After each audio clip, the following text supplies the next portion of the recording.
আসসালামু আলাইকুম। আমার যে গরুটা দেখতে পাচ্ছেন, বেশ কিছুদিন আগে এটার এলএসডি হয়েছিল।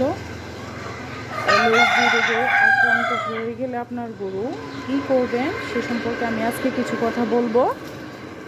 মেহরবানি করে একটু ধৈর্য সহকারে মনোযোগ দিয়ে শুনুন, আপনার অবশ্যই উপকার হবে ইনশাআল্লাহ।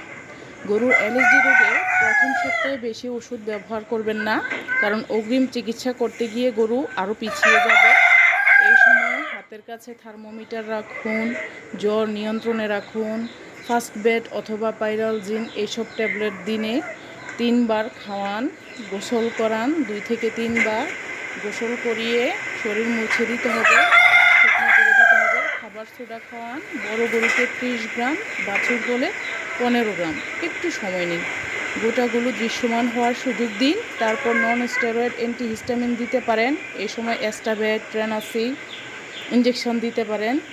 100 কেজি বডি ওয়েটের জন্য 8 থেকে 10 সিসি হারে লেবুর রস, ক্যালসিয়াম, অ্যামাইনোভেট প্লাস সিরাপ দিতে পারেন রোগ প্রতিরোধ ক্ষমতা বাড়ার জন্য।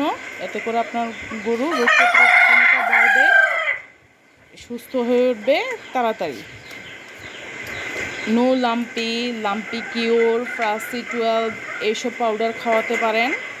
এগুলিও তাড়াতাড়ি রোগ ভালো হতে সাহায্য করবে। সবশেষে বলবো পটাশ